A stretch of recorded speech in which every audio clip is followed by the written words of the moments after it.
Ketika Nasdem mencalonkan Anies menjadi bakal calon presiden di tahun 2024, kemudian partai yang belum dapat kursi di Parlemen Pusat, PSI, mencalonkan Ganjar sebagai bakal calon presiden, dunia sosial media terbelah sudah. Pro Anies mulai pamer, anti Anies mulai mengasosiasikan Anies dengan kadrun dan follower PDIP, dan Puan meradang anti Ganjar. Kemudian mulai membuka aib dosa Ganjar terima suap di masa lalu terkuak. Langkah Nasdem yang melawan hegemoni Pak Presiden bisa membuat copot seluruh pejabat dari Partai Nasdem di pemerintahan saat ini, seperti yang diisukan oleh Bjorka. Kominfo akan dicopot. Salah satunya, di mana Ganjar dipakai untuk ambil sebagian masa PDIP sebagai strategi cadangan Pak Jokowi 3 periode atau jadi wakil RI 2-nya Pak Prabowo.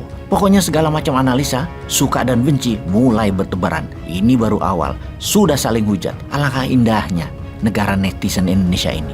Lalu apa yang terjadi di tahun depan 2023 dan tahun-tahun selanjutnya di dunia? Itu semua seakan tidak penting.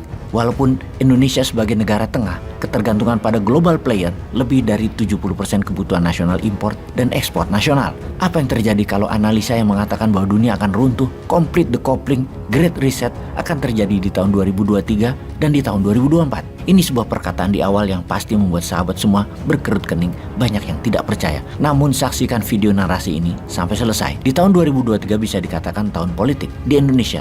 Tahun fitnah, tahun framing, tahun hoax, tahun disinformasi pembunuhan karakter, tahun perpecahan atas kelompok satu yang tidak ingin orang dari kelompok lainnya menjadi pemimpin di Indonesia, tahun agama jadi senjata penghakiman kebenaran, tahun saling hina atas perbedaan suku dan ras, serta perbedaan status ekonomi. Peristiwa yang akan terjadi itu di negara kita ini lebih dikarenakan memang masih belum dewasa berpolitiknya. Jadi tetaplah kalian menganggap bahwa menjadi presiden dan merebut banyak kursi di parlemen serta jabatan politik adalah masalah paling penting bagi hidup Anda. Silakan. Namun apa yang akan terjadi di dunia pasti akan berimbas ke Indonesia, yang mana hal ini adalah fakta jauh lebih mengerikan dari apa yang kalian kerjakan memfitnah saudara sendiri. Kita bahas perlahan agar menjadi pertimbangan sahabat melangkah. Jangan sampai kita menjadi yang paling menderita di tahun-tahun hadapan. Sudah presidennya jadi bukan orang yang di pihak kita, tidak mampu lagi orangnya.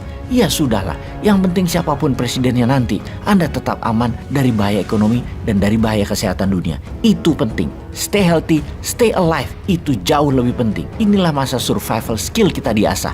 Inilah masa survival of the nation kita diuji. Kita mulai datanya. Diawali dengan perang dagang di tahun 2017, di mana kalau sahabat sudah mengikuti serial bernegara New Mind, pasti sangat kenal dengan informasi yang mengingatkan dimulainya dengan perang dagang, di ujungnya akan ada perang militer. Sudah siapkah Indonesia? Dan hal itu terjadi.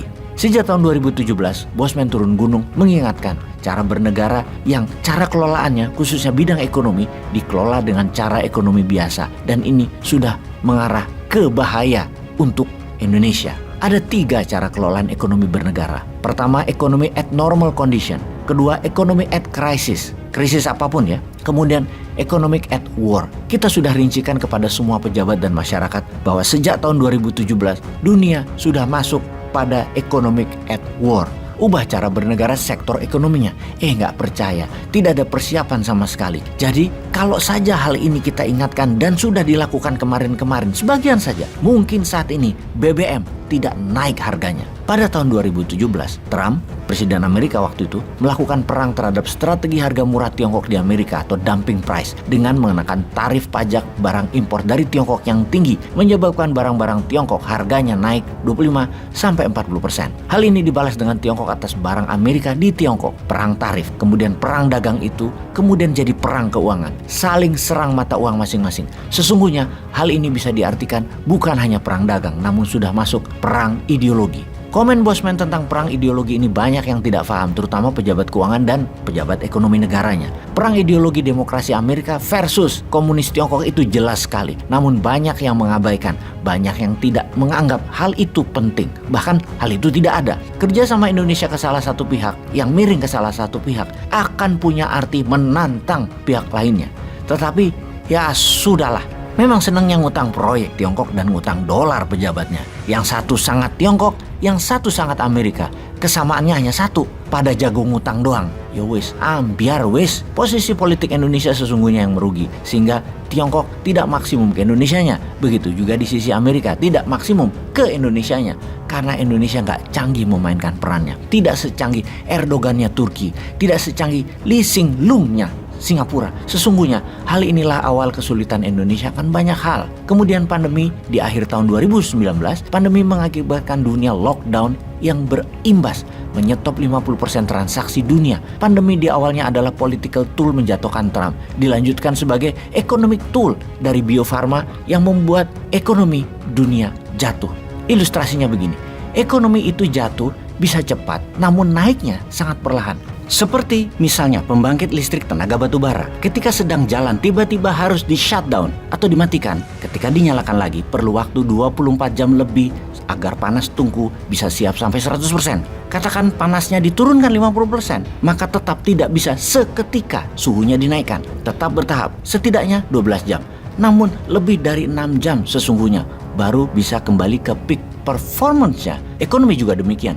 Turunnya kapasitas ekonomi 10%, menjalankannya lagi perlu 6 bulan sampai peak performance. Kalau turunnya hingga 50%, peaknya memakan hampir 3 tahun. Jadi sejak tahun 2020 ketika 50% kapasitas dunia ekonomi turun, ketika dinyalakan lagi di tahun 2021 akhir atau 2022 awal, puncaknya baru tahun 2025 harusnya. Namun ketika baru mulai jalan perang di Ukraina terjadi, strategi Amerika, NATO, Uni Eropa, Rusia disanksi. Rusia kena sanksi ekonomi. Rusia mungkin hanya memberikan 12% kontribusi ekonomi dunia, namun memberikan 25% lebih pengaruh ekonomi di Eropa, terutama energi. Ini yang tidak diperhitungkan karena Rusia ternyata tidak jatuh juga dan malah Eropa yang jatuh. Inflasi harga energi sudah naik 5 kali lipat. Sudah lebih dari 4 kali harga energi Eropa itu dibandingkan dengan tahun lalu. Lalu zero covid policy-nya Tiongkok membuat 27 kota lebih ditutup di Tiongkok juga terjadi di awal semester 2022 ini. Masih di tahun ini juga. Semua ini membuat produksi Tiongkok turun, distribusi turun dan ekonomi Tiongkok terendah pertumbuhannya dalam 20 tahun terakhir. Jadi dunia menjadi belum jalan baik, efek pandeminya belum. Ditambah inflasi yang naik karena harga energi yang naik membuat ekonomi melambat di seluruh dunia. Harga barang dari Tiongkok rata-rata naik 20%-an dan distribusi terlambat. Hal ini membuat ekonomi dunia mengalami turunnya daya beli, inflasi tinggi, dan yang terburuk belum dijelaskan. Pertanyaan berikutnya adalah, bisa diakhiri dengan perang dunia kah seperti perang dunia pertama dan kedua? Inflasi dunia diakhiri dengan Great Reset perang dunia. Sekarang, apakah akan terjadi yang ketiga?